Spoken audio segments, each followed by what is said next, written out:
A polarized Spain, a tense campaign, a splintered vote, and yet the moderate ticket wins the day. Socialist Pedro Sanchez leading his formation to their best performance in years.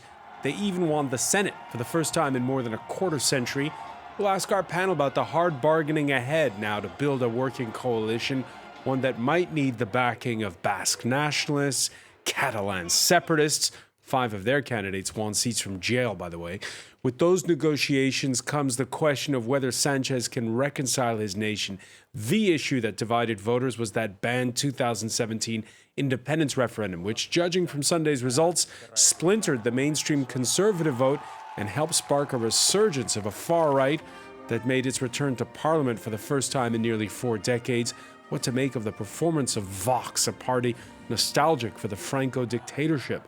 More broadly, what can we say about Spain's democracy after elections where turnout surged 9 points to more than 75%, and 1 month before citizens, do it all again in European and municipal elections?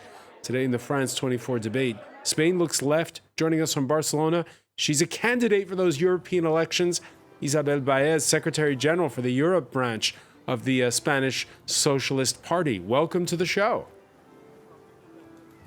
Thank you very much. Have a good evening too. All right. Also with us here in the studio, attorney and commentator Jean-Marc Sanchez. Welcome back. Good evening, Francois. Pablo Garcia, member of the left-wing Podemos party. Hi, good evening. And Cyril Trépied, researcher at the French Institute of Geopolitics. Good evening. At the University of Paris. Thank you for joining us. The France 24 debate on Facebook and Twitter, #F24debate. Now, in his victory speech, Pedro Sanchez clearly tried to tar all of his rivals to the right with the same brushstroke. Take a listen. The Socialist Party has won the general election, and with that, the future has won, and the past has lost.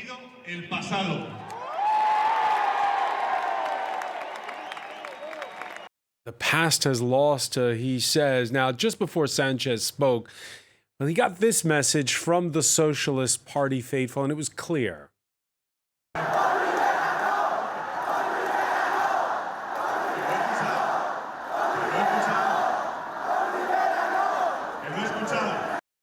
Coalition with Albert Rivera, the leader of Ciudadanos, who during the campaign vowed that he would not partner with the Socialists. You heard in those remarks, Isabel Baez, the leader of your party saying, "I hear you."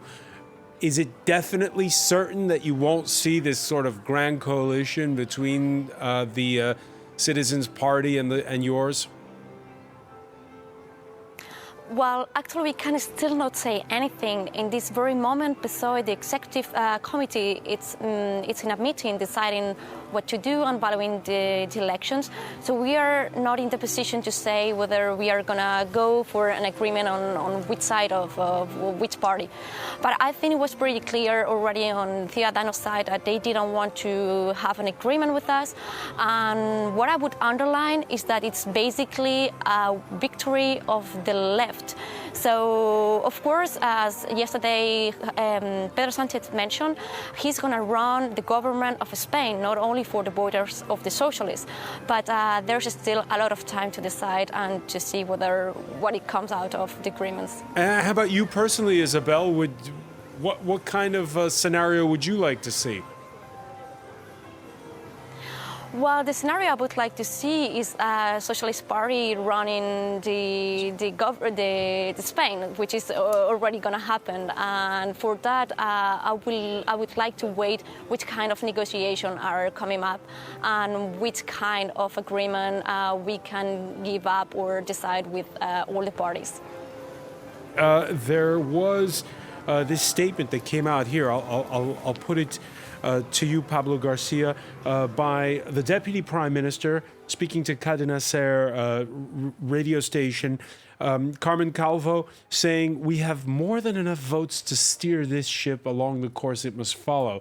So before even there's the negotiation with Podemos, saying, well, we can have a minority government, we don't need Podemos. Is that just bluff? Well, I think Spain needs a strong government, progressist government, and I don't think the Socialist Party, they could decide to try, but I don't think that they have enough deputies to rule alone. The last 10 months they did it, but it was an exceptional occasion, and it is not the same situation. We're talking about 4 years government.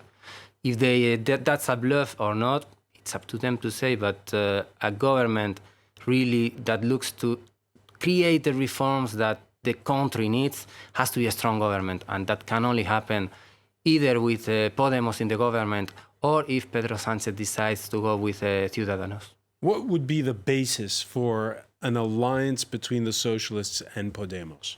I think the basis should be the last 10 months we work around a program, and that's what should be happening. A program. What's your big issue? From Podemos, we always said we need more democracy, but we always said there is a strong laws and reforms that needs to be done. Public housing, public health care, and there's lots of issues around people that needs to be addressed. All right. When you do the arithmetic, you see that also coming into the mix could be the nationalist parties from the Basque Country, from Catalonia.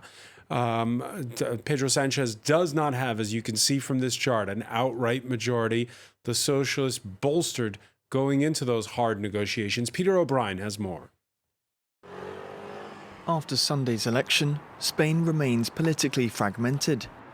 Difficult decisions lie ahead for Prime Minister Pedro Sanchez as he tries to piece together a government to reach a majority of 176 seats. He's already got one offer from the far-left party Podemos. This result is enough to meet the two aims we set out to achieve with our campaign. The first is to stop the right and extreme right, and the second is to build a left-wing coalition government. If the Socialist Party were to unite with Podemos, they'd still be 11 seats short of a majority. They would then need the support of smaller regional parties to make up the difference, like the Basque Nationalist Party, which earned 6 seats. They might even have to turn to pro-independence Catalan parties, who've won 22 seats. This would be controversial, particularly as members of these parties are being tried for their role in the region's failed bid to break away from Spain 2 years ago. Alternatively, the Socialist Party could forge an alliance across the political divide with centre-right Ciudadanos. Together they'd have enough seats to not have to rely on other parties. It's a possibility favoured by many in the business world, but it's unlikely. The leader of Ciudadanos has ruled it out, saying he'll be in opposition instead. Whatever happens, negotiations could take weeks or even months. Yeah, weeks or even months. Realistically speaking, Jean-Marc Sanchez, you got those European elections coming up. Nothing's going to happen before those take place. I don't think it will take any risk. The alliance today, as it was clearly explained, right now are 3 possibilities. One is Ciudadanos, but they said they don't want to. Even if that's always a possibility, because we already made an alliance in the past, in 2015, with the Socialists. The other one is the traditional left-wing bloc, but it will not be enough. So we'll have to deal with local parties, especially the Basques and the Catalans. And that's the issue. If Sanchez goes that way, it will be tied up. So the other options would be to be alone. But he can't do anything alone, as Pablo mentioned before. I think that they will wait and see what's going to happen within 1 month from now, not because of European elections, but as you mentioned, Francois, because of the local elections. And that's going to be crucial, especially in Madrid and Barcelona, where there is a certain Manuel Valls candidate. So that will be the former French Prime Minister, who I heard is polling 5th in the That's polls. what they say. What I met him a couple of months ago in Barcelona was very confident, actually, about what he could do. All right. So, as the French say, l'espoir fait vivre. So wait and see. Let me ask you, Cyril Trépied, first of all, what takeaway can we have from this result? Why did the Socialists fare so well? I think a part of the result may be explained by the importance that Vox had during this electoral campaign, and in the importance taken by the topics raised by that party, and that So it's a reaction against Vox, is what you're saying. this a part of the reaction. People against seeing Vox. a hardline party and saying we want moderation. Yes, and we may also recall, independently from Vox, that those elections were convoked before the normal date because the finance project for this year Yeah, the was budget not wasn't passed. approved, and that was a very social budget, and that can contribute also to explain the socialist result. But Vox was not so much in final results, but in the campaign, very important. Do you agree with that, Isabel Baez, that unwittingly Vox may have helped your cause? I agree on the fact that the fragmented part of the right, it helped, of course, to the results of the PSOE. But I don't fully agree with them in the fact with the following example. I think the Spaniards really trusted the government and the 10-month government by Pedro Sanchez, and they wanted to give their trust again in the fact that Pedro Sanchez could run the government again. So I don't only think that it's only the fragmentation of the right, but I also think that it's the trust of the well-worked job done by the government of PSOE during these last 10 months. Let me ask Cyril Trépied about this, because Pedro Sanchez, remember when the last elections happened, the Socialists didn't do well. People thought he's going to be out. They thought he wasn't going to be around, and yet now he seems stronger than ever. What is it with him? It's not any political character. He has obviously several lives because he did much. He obtained much in a very short time, and that was quite a surprise because finally he did not really win an election before this one, and that was a very important one, perhaps the most exciting one. Has he surprised you, Jean-Marc Sanchez, Pedro Sanchez? Well, I may say he has a very sexy name, so probably not. No, I think he is coming from nowhere. I mean, he was almost kicked out, yes, right? absolutely. He was totally out of the politics. I mean, remember in 2015, because he didn't want the abstention against Rajoy, Felipe González, former prime minister, had to say, stop, that's the end of the game. And he had to step back. He resigned and he lose the representation of the party at the parliament. Absolutely. So he had to step back and come back again on stage. So nobody would have given him a dime or bet on him to maybe not even 2 years ago.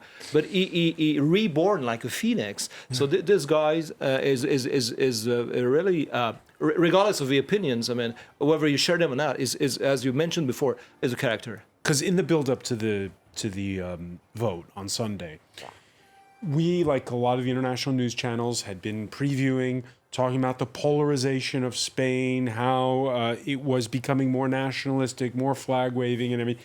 In the end, it's Pedro Sanchez who wins. What's your conclusion from that?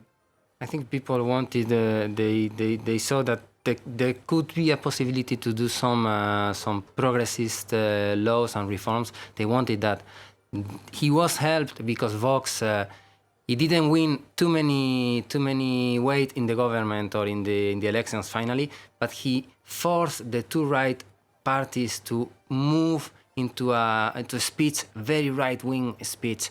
So people don't like that. Some people can buy that, but in general, we've heard the same here in France. At the traditional right-wing party called Les Républicains, some of their rhetoric is too far to the right for some of their base now as they court the far right's vote. Yeah, because they forgot the center, and it's important in Spain. So the Socialist Party took that part. It was helped. So Spain is more polarized than it was, but it's still a place where citizens like moderation. There is a very famous book everybody knows in Spain from a very famous writer, Manuel Ortega y Gasset, famous philosopher of the early 20th century, called España invertebrada, which means basically Spain without a body. I mean, Spain is really divided now not between two, like before, or three or four parties, but five parties. So whoever Sanchez has a nice name, is a good-looking guy, that will not be enough to govern. I mean, he will have to make alliances with other parties. So yes, the situation now is going to be tricky. I mean, he didn't win the elections after it. If he had won the elections, it would have been number one with 176 seats. He has a minority, but he has the largest one. So now it's up to him, it's up to the PSOE, the Socialist Party, to decide whether or not they want to go alone. They can't. They can't go much further. Or they have to make an alliance with Ciudadanos, and they said they will not, or with the left-wing party. And if they have to do so, they need additional votes from the local regional parties. And that's his problem now. And the Catalonia issue is behind all this. This is what's going to make the big difference over the next few weeks, and especially with the Barcelona election in 1 month from now. So, Isabel Baez, it's not in Pedro Sanchez's interest to reveal his hand before those European elections on May the 26th. I believe that it's more than just playing cards here. It's about the interest of Spain, the interest of citizens. So I think Pedro Sanchez is going to take his time to find an agreement and to find what's the best for the government of this country. I don't think it's much about strategically towards the next electoral elections, but it's also about what's the best for this country. When we come back, we're going to take a look at the situation where you are, Isabel, in Barcelona. What with the Catalonia issue dividing Spain so deeply. Stay with us. You're watching the France 24 debate.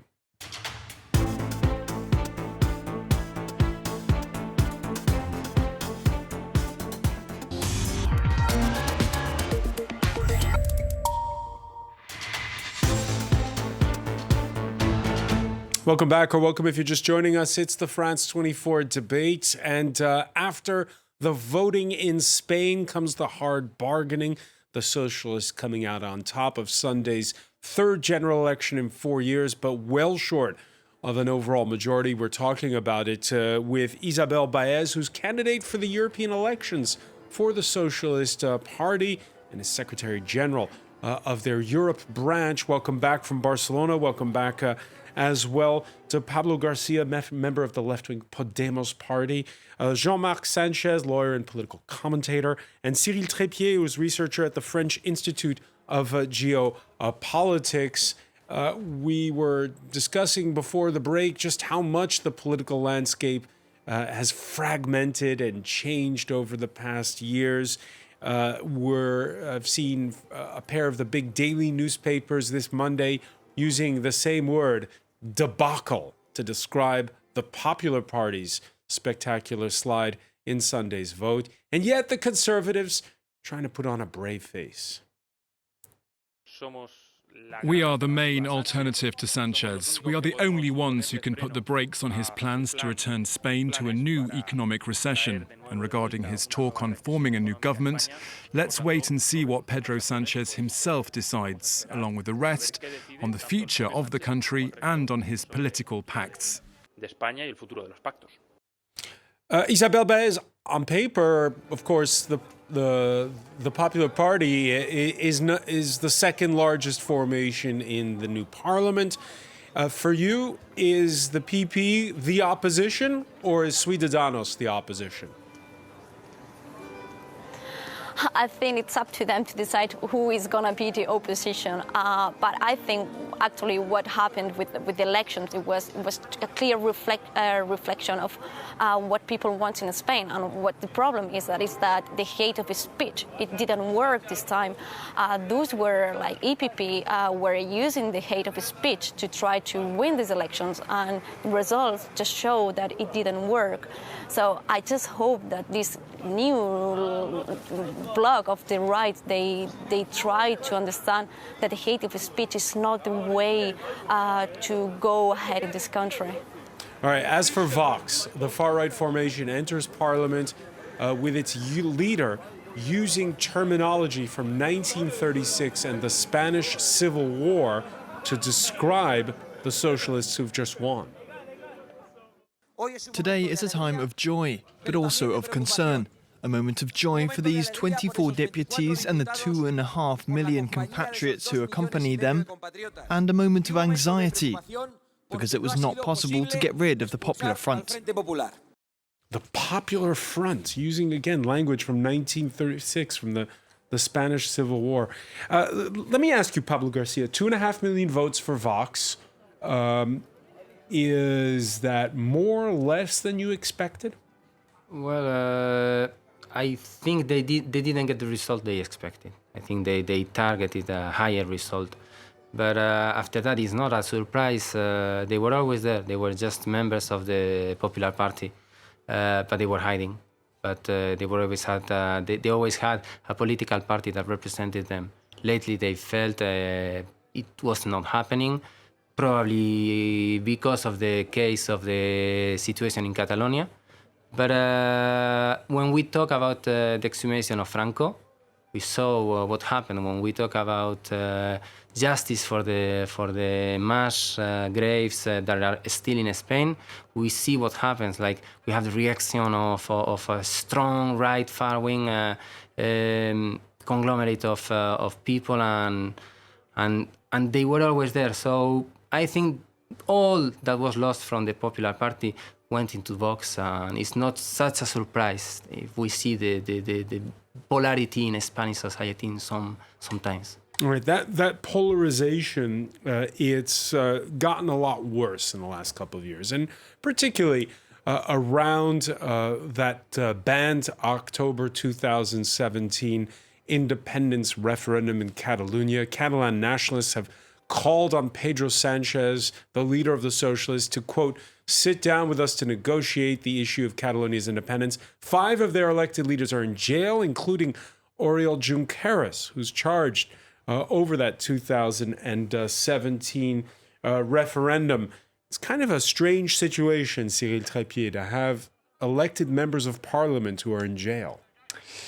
Yes. In fact, this general election took place mostly because the Catalan separatists in the Spanish Congress took over their support to Pedro Sanchez and made it compulsory to convoke new elections. But the Oriol Junqueras, for instance, was candidate for this election, but is also candidate for the European election at the head of his list within a month, and it's been quite surprising, of course, but also usual, because the political life goes on even in such a situation. So how do we resolve it? Is it because the right in Spain would say, as far as those 5 MPs goes, it's a matter for the courts? Yes, it's very surprising, but he also was candidate in the Catalan regional election in December 2015 and 17. The trial has to come to an end. We don't have a date for the final of the trial, and even lesser for the decision. But it cannot be that mixed. I mean, justice and political life. What do you mean?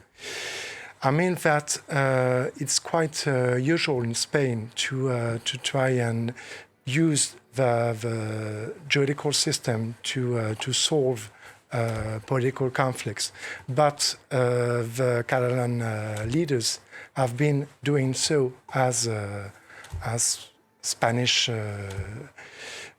politicians, as well as leaders from other regions. So, Isabel Baez, if I look at the numbers from the vote on Sunday in Catalonia, 40% roughly are from parties like yours that are for preserving the union. Roughly 36% of the vote went to the pro-independence camp, so a very thin margin, 4% difference, but more in favor of staying in the union. Can there be some kind of a deal that can help maybe tone it down, resolve the tensions that we've seen over the last few years? I think there is a clear deal possible, which is mutual understanding, being supportive to each other, and trying to understand and to have a dialogue, a normal dialogue, there has not been any dialogue in the past years with the EPP on one side and the independentists on the other side. And I think that changed with the rise of the Socialist Party and when Pedro Sanchez arrived to the government. I think the strategy changed. And I'm now here in Barcelona, and I feel that there is something different. And I have to underline two things, referring to what it was said. And in Spain, it's a democracy, and we have an independent judicial legal system. And I would say if we don't want politicians to intervene in legal issues, we should just wait until the end of the trial to see the outcome, and then just assume that the legal system is independent. So hang on, just to be clear on this, Isabel. Just to be clear, so for instance, would you be in favor of negotiating with Oriol Junqueras even though he's in prison right now? When I say negotiating, is just to sit down and talk and to just not. We cannot be in this situation, social violence that we were for a long time here in Catalonia, and therefore, yes, what I would like, and the Socialist Party has always been in favor, is to speak, to have a dialogue, always in the constitutional framework. That's for us a very important promise. Last week on this show, Isabel, the delegate for Catalonia here in France, said to us that he personally wants to remain Spanish, but wants there to be a referendum like they had in Scotland. Would you be amenable to having an independence referendum for Catalonia? That's something which is not possible by our constitution, and it's something which Pedro Sanchez has repeatedly stated. There will be no referendum about the independence of Catalonia. Why is it possible, Jean-Marc Sanchez, in the UK and not in Spain? Because the law is different. The history is different. I mean, and should the law be changed? Well, if it could be changed eventually, the problem is that the constitution, the Spanish constitution, is made in order not to be changed. I mean, you need a double vote for any change through a vote of the Parliament and the Senate, and then a national referendum for anything that will affect the Constitution. So it's very difficult to change that. And the problem is that the independentists are basically blackmailing the Socialists. This is why your representative from the Socialist Party in Barcelona cannot answer that question. I mean, Pedro Sanchez... What do you mean by blackmailing? Well, they said basically, if you want us to support you, then we have to talk. I mean, Podemos has a different approach. They said, okay, we must solve the Catalan crisis. I mean, they never said they were in favor of independence. They never said the contrary either. They said, we have to talk about it. Okay. So how can you talk with people who don't want to talk? Because the issue behind that is that the Catalans, wherever they come from, they want the independence, and they want anything but the Partido Popular. So now they have someone they can talk to, Pedro Sanchez. The question is, will he make an alliance? Will he bet on the independentists? And if he does, then we will be tied up. And if he does not, it will not solve the problem, and it will be a never-ending story. So that's going to be a tricky game to play. Pablo Garcia, just to remind our viewers, we showed at the beginning of the show, if there's a deal between the party that you support, Podemos, and the Socialists, they're going to have to get votes elsewhere to have what you said was that stable majority. So do they turn to the separatists at that point? Well, first of all, we all agree, I think, that the only solution in Spain now is some kind of dialogue. So yes, you have to sit down and talk to the separatists, because the politics that the right and the mild answer from the Socialist Party made is just creating more and more and more separatists. So we have to sit down, we are a country, and we have to find a solution. And if that means talking to the separatists, of course, you talk to everyone. So what's the solution? Because the separatists say very clearly the solution is have a referendum. The solution is a political solution. It's not it's not going to come from the justice. And the referendum Why to be afraid of the referendum? We always said that we want the Catalans in Spain, and we are not afraid of a referendum. We will defend our position, and I am sure that the majority of the Catalans will remain, but we just need to let them decide. There is no problem with democracy. There is no problem voting ever. Isabel Baez, you agree? I agree that we need to a political solution. That's for sure. But we cannot go on blackmailing people. We need to sit down to have a dialogue and then to arrive to a common agreement, of course. So what's the mood going to be like now, as we head now towards the campaign for the municipal elections where you are in Barcelona? Towards the European elections, will there be as much of the flag waving that we saw in the build-up to last Sunday's vote? I believe that those elections were quite special because they were the national elections, of course, and the turnout was very high.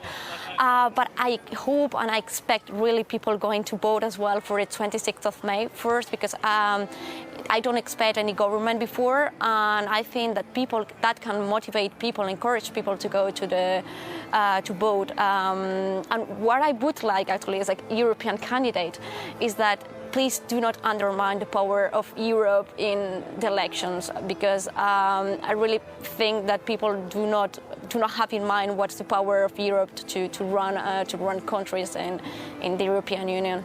Well, let's talk about the European reaction. The Commission in Brussels urging Pedro Sanchez, or encouraging him to find as stable a solution as he can. Your thoughts on that? Is that stable solution, again, I got to ask you again, Isabel, is it with Podemos or is it with the Citizens Party? What Pedro Sanchez is doing now, and in this moment he's in a meeting, he's actually thinking what's the best for this country, and that can involve, of course, agreement with one side or another, or even, as Carmen Calvo said today, to run along the government, which that could be possible, of course. They just did it with 85 MPs. Why don't do it with 123? And then to reach agreements based on specific agreements with parties to push some laws, which I would say that every scenario is possible in this very moment, and I wouldn't close any of them. Every scenario is possible, Pablo Garcia.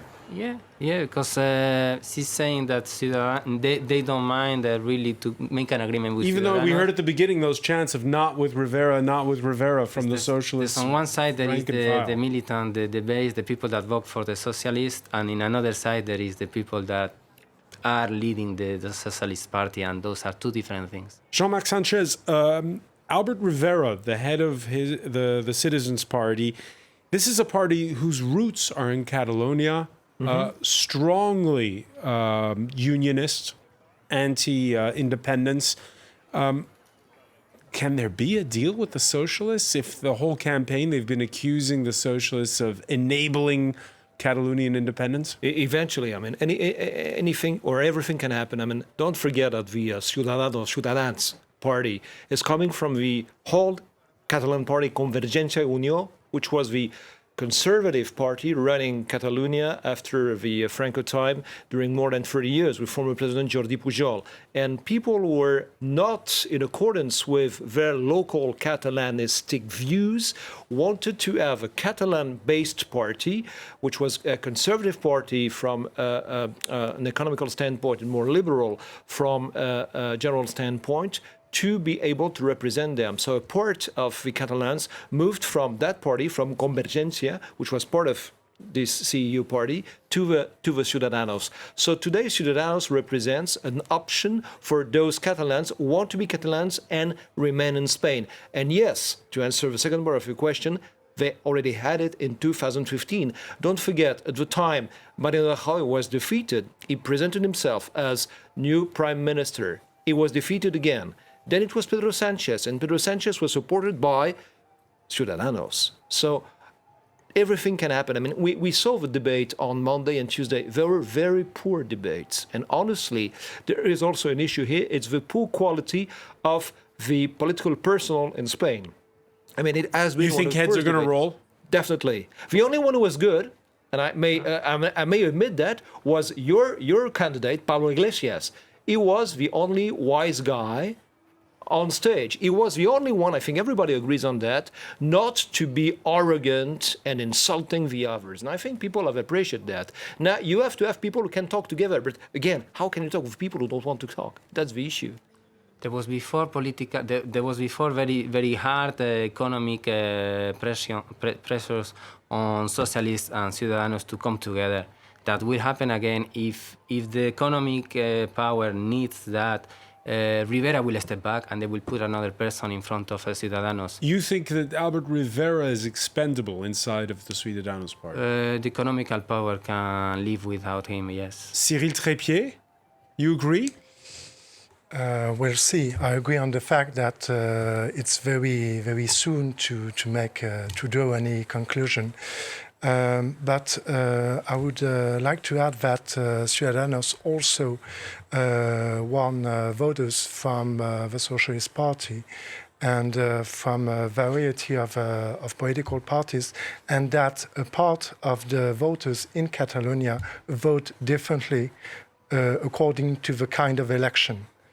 And between the last general elections won by the ally of Podemos in Barcelona and the Catalan election, the same voters, especially in the popular neighborhoods of Barcelona, voted differently. It means that the borders between parties may disappear from an election to the other in a very short time. Isabel Baez, one final question for you. Since that financial crisis of 2007, we've seen this incredible change in Spanish politics. First, it was the far left emerging. Then it was Ciudadanos emerging. Now it's been Vox emerging. Which way do you think Spain is headed, just in terms of the general mood among citizens? About that, I would like to say that it's now politics in Spain is about to convert with the European politics. We can find this situation in other European countries. So actually, I wouldn't say Spain now is different, respected other countries. But what I felt yesterday, maybe because we won the elections, but what I felt yesterday was a massive participation of people with happy to vote, people who wanted a change, not like this hate. They don't want that anymore. And people voted yesterday for a real big change. Like, we need to do politics in another way, and we need to focus in other issues like social issues as well. And I think that's what people feel now, and that's what was the reason mainly why people yesterday went to vote. All right, Isabel Baez, many thanks, and good luck with your campaign. I want to thank as well Jean-Marc Sanchez, Pablo Garcia, Cyril Trépied. Stay with us. Media Watch is next. Just 2 more minutes.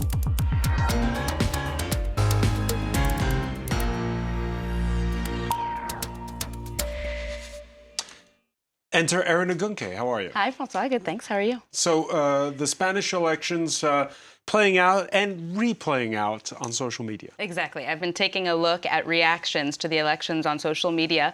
So I would just like to start with this photo of Sanchez looking very victorious after last night's results came in. To move on, we can really see kind of the red wave in 2019. The red wave, of course, representing Sanchez's Socialist Party compared to 2016, where it was a different wave, the blue representing the right-wing parties. So huge change, big deal for Pedro Sanchez and last night's elections. Again, same thing. We see them taking a majority of the seats here in 2019 in red compared to 2016 in blue. So we have reactions here coming from French socialists. We have the mayor of Paris, Anne Hidalgo, who has tweeted a message of congratulations to her socialist counterparts in Spain.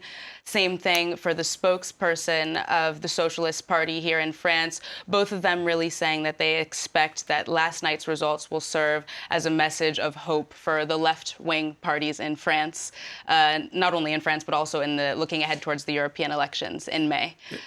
This, of course, being an interesting message because the French left has known a historic decrease in popularity since the presidential elections. I was going to say, they got some catching up to do if they're going to catch up to the Spanish socialists. Yes. There's been criticism yes. On social media of the way the campaign was covered. Yes, so we have several journalists in the United States and in England saying, why is British media obsessed with coverage of surges in far-right parties? Vox have received more coverage than any other party in their España Decide analysis, even though the party is just the 5th largest in the Spanish elections.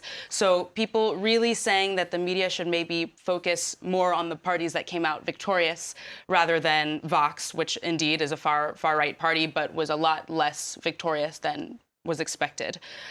So here we have the same type of thing. Spanish socialists and the left in Catalonia are storming to victory. You'd think from some journalists that Vox had won the poll, which of course we know is not the case. Here in Paris, you also had the Washington Post correspondent saying something we American and British hacks do far too often since 2016, again, since the wave of far-right parties coming to power, is report on foreign elections through the lens of the far-right, however it performs. On Spain, Vox was supposed to do much better than it did. Its entry into parliament is clearly huge, but not really the story tonight. Yeah, so, but again, it's sorry. I'm going to defend the fourth estates here because when you see what happened in Germany, what happened in the UK in some instances, it is normal that Vox does get attention. Well, Vox shouldn't get it. He doesn't have even a speech enough to get it. Pardon? Yeah. So there is a counter voice to that idea, where this commentator and journalist, German-American, is saying that it is a big deal because it's the first time that the far right has entered into the Spanish parliament since the end of Franco. So James is then responding saying he doesn't disagree, but he's just challenging the emphasis that foreign media has placed on their victory. All right, and the far-right parties in the rest of Europe, they're treating it like a victory. Yes, they are definitely celebrating celebrating this as a victory. You have a reaction from Marine Le Pen extending her congratulations to Vox. Similar words coming in from Matteo Salvini in Italy, extending his congratulations as well, saying they went from 0 seats to 24 last night. And then Geert Wilders in the Netherlands publishing a photo of him with the head of Vox's party, extending congratulations as well. And finally, the spokesperson for AfD in Germany, the far-right AfD party in Germany, saying that this represents an undeniable victory for the far right looking ahead of towards European elections. Yeah, those European elections on May the 26th. Many thanks, Erin Agunke. I want to thank our panel once again. Thank you for joining us here in the France 24 today.